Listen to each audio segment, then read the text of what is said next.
Okay, guys, welcome back to the Tuesday Tune In with Cole. This is episode 3. Um, Today, I kind of just want to introduce a little concept to you, and I might not be introducing it. You might be totally familiar with it, but just the idea that we don't always kind of show up the same way every day. Every day when you wake up, you're kind of in a different place somewhat than the day before. And a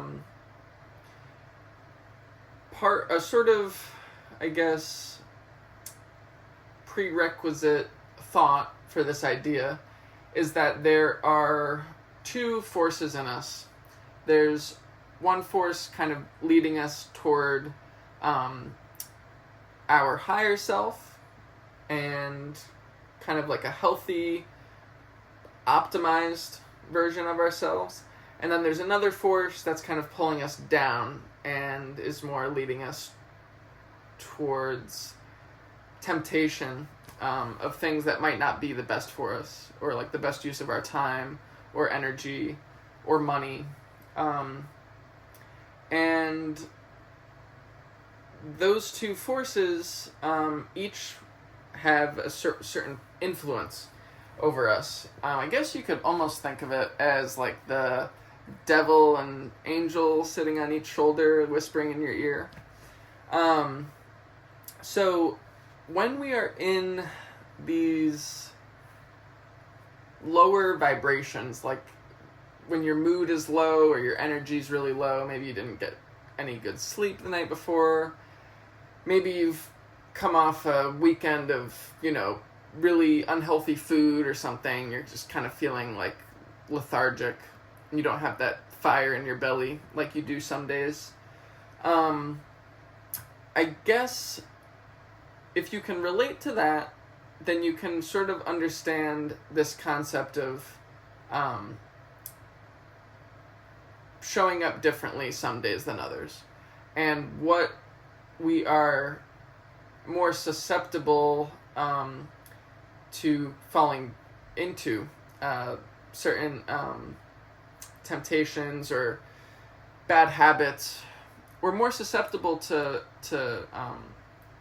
those temptations when we're in that low vibration.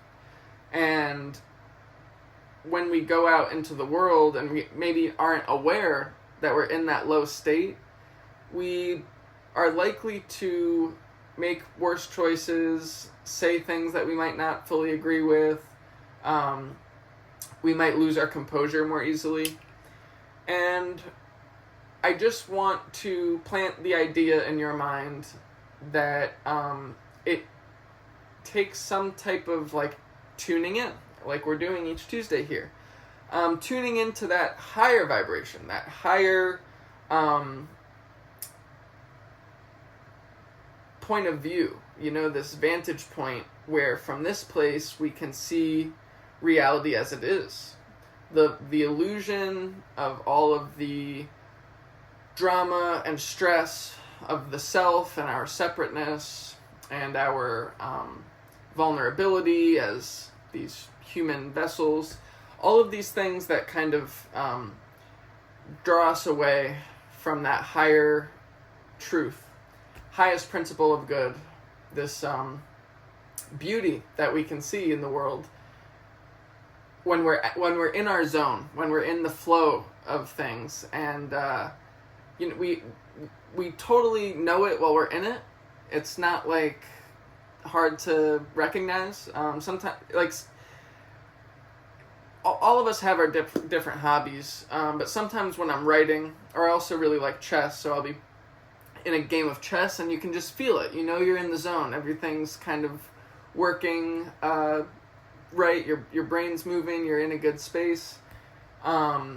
There's that, and then there's this other place that we find ourselves in sometimes. It's sort of depressed, anxious, confused, doubtful sometimes. There's a lot of different emotions or thoughts that we go through during this while we're in this state. So there needs to be some type of strategy. First of all, it's an awareness, like where are we? How can I evaluate myself and sort of inquire where my mood and energy is at. Once I figure that out, then it becomes sort of a strategy as to bring ourselves back to the place we want to be. When we go into our workday, when we go into, meeting a friend for lunch, we want to be present, we want to be emotionally available, and we want to have a clear access to our inner voice and our authenticity. This is the place where we're at our most creative, at our most loving, and our most connected with the world around us. So, the meditation today, if you don't know, we do a very brief meditation. It's almost like a brief instruction, and then you do that on your own. So I'll give you that brief instruction for today of kind of a few ways to evaluate where you stand with your emotions. And then I'll talk about a few ways you can try to bring those things up. Just simple little tricks. So today there's not any mantra. We are just going to be focusing on the breath and focusing on the sensations. So this is kind of a very vague idea of how to do like a body scan meditation. But we're just going to, with sort of like a sweeping awareness, just head to toe, kind of just gently go throughout your body. And when I say gently, I mean don't focus too heavily on one specific area, but just kind of drift through your body. Notice if there's any like specific sensations jumping out at you. Depending on how you're sitting, you might start to feel things in your back and your knees. And also, actually, you know what? Let's scratch that. What we're going to do is really stay fixated on the breath, because I think what might make more sense is to focus on our thoughts. So the breath will be our focal point, with the assumption that none of us can really hold that focal point forever. Eventually our minds will drift off of that focal point, our breath, and we'll go somewhere else. When we go somewhere else, it's because we've lost our focus. We have no way of knowing where we'll go. But when we do realize that the awareness has left the breath and has gone somewhere else, we'll make a quick assessment of where it is that we went in our minds, and notice the nature of that thought. Is it a thought driven out of anger, out of self-doubt, out of love, out of joy, out of excitement, out of fear, anxiety, hopelessness, hopefulness, whatever it might be? And then try to recognize, if you can, and this is, it's not easier said than done, but we're just going to try our best. Try to recognize where your sensations were in that point. How did your body feel while you were thinking of that? There's a relationship there that you can definitely become more aware of. So, we'll start with some deeper breaths, and then we'll just kind of let it return to a natural inhale, exhale, and we'll just do that for a few minutes, and I'll have a few words for you afterwards.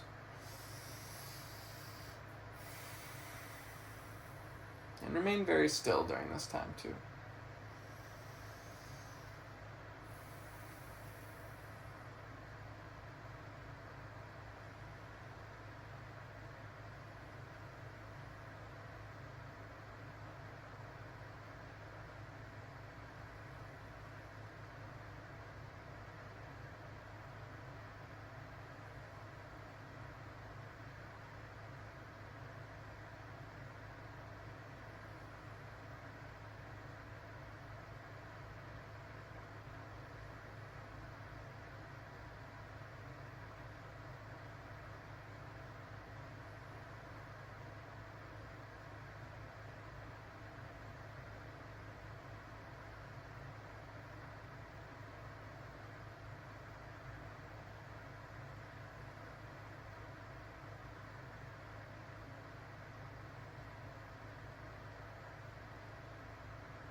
Okay, so I know that wasn't very long. Feel free to pause if you'd like to continue. Please do. But the reason I stopped there is because I kind of had an example of what I'm talking about come up for me. So I'm curious to see how quickly I lost my focus. But I realized that my attention had left the breath, and I was suddenly thinking of a memory from a time when I was in New Zealand. So after high school, my best friend and I traveled to New Zealand. For about 4 months we were there, and we ran out of money basically. Or not ran out of money, but we couldn't afford to live in New Zealand anymore. It's kind of expensive there.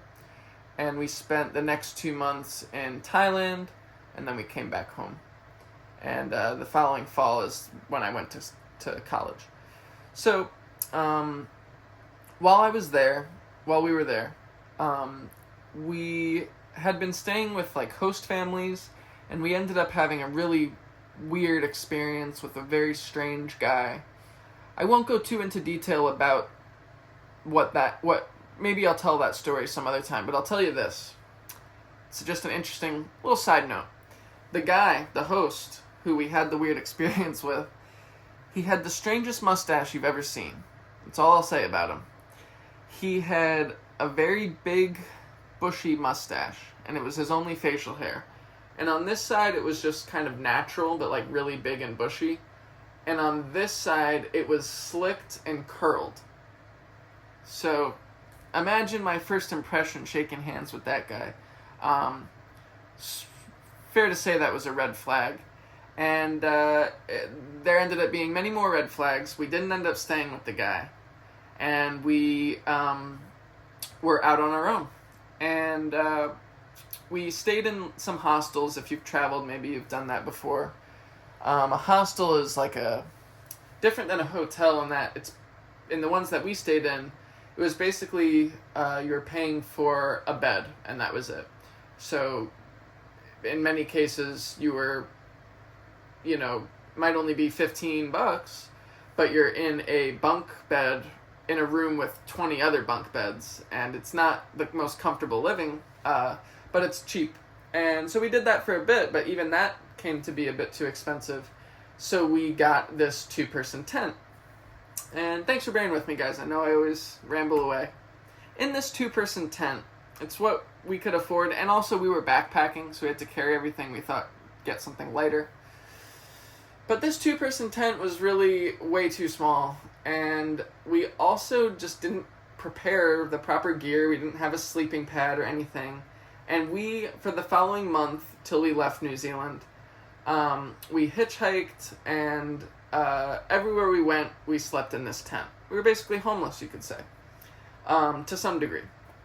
And I remember one night, it was terribly difficult to fall asleep, but I had finally fallen asleep, and, you couldn't... I know I'm getting a little too descriptive here, but if you slept on your side, on the hard ground, your hip would start to hurt. And then you'd switch to the other hip, and that one would hurt. You'd wake up and switch back. So I would try to sleep on my back, and I'd kind of have my knees bent. And at some point in the night, one of my knees had sort of like fallen over onto my friend's side of the tent. And tensions were high during this time. We weren't the biggest fans of each other. And I remember waking up to the kind of forceful shove of my knee back onto my side. And I remember being really frustrated because I had just fallen asleep. Now, sure enough, who wants someone's knee digging into you while you're trying to fall asleep? But it felt like that forceful push just kind of triggered that resentment we were starting to build towards each other, being stuck in a tent for an entire month.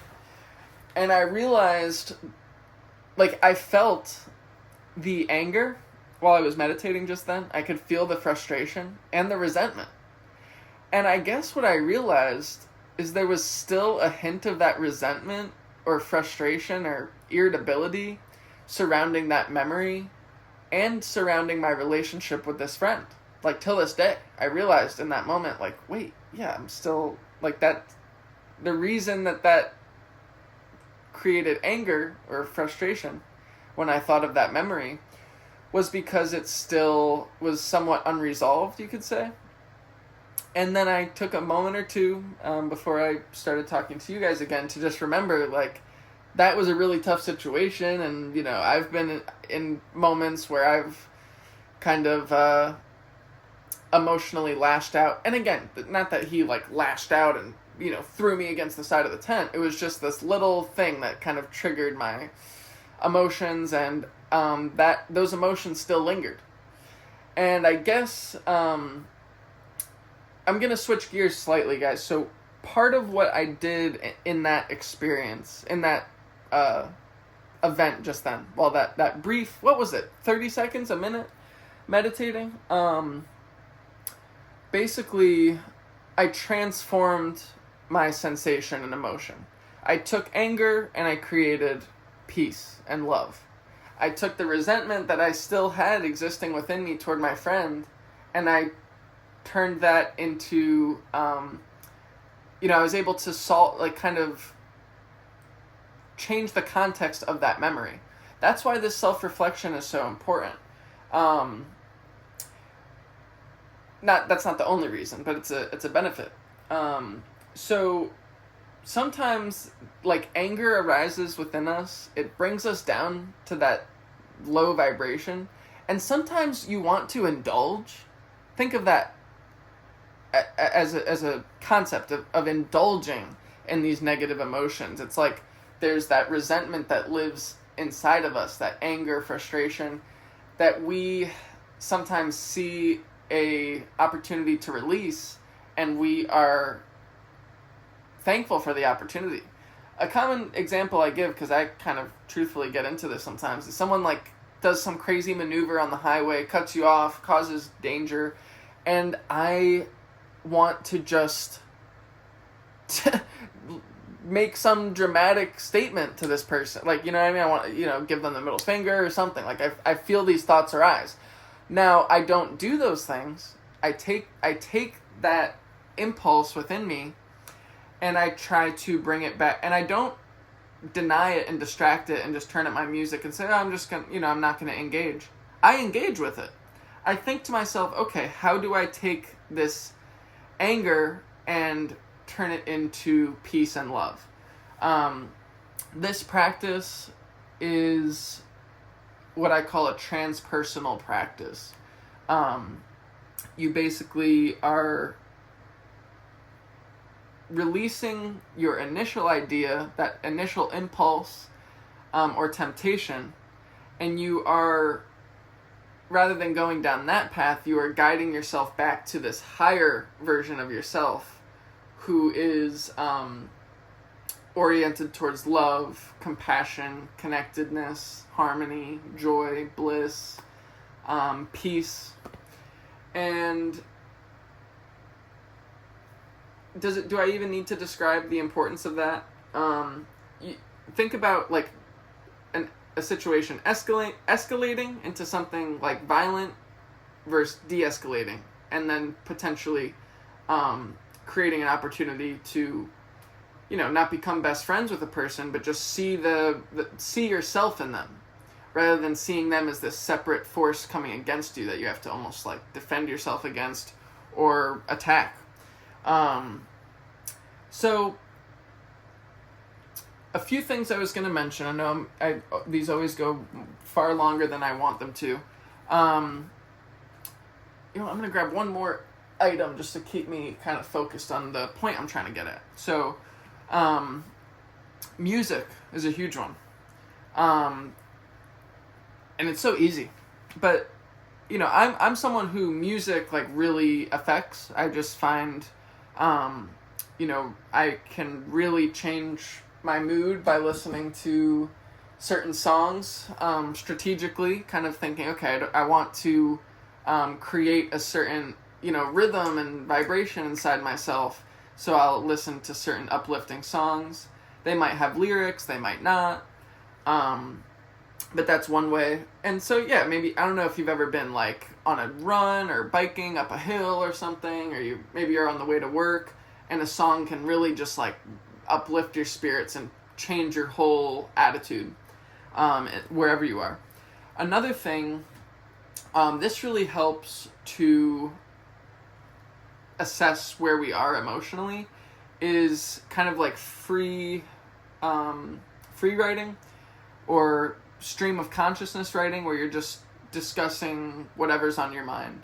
And then once it's written on paper in this physical, medium, you can look at it and assess how true it is, where it resonates, where some self-deception might be happening. And then right there, you can address it, and you can say, okay, well, I was just full of shit, and what was really going on is this. And so that's definitely one thing you can do. And it's a tough practice to pick up. It's not, just, if you want to get into writing, try writing just one sentence a day.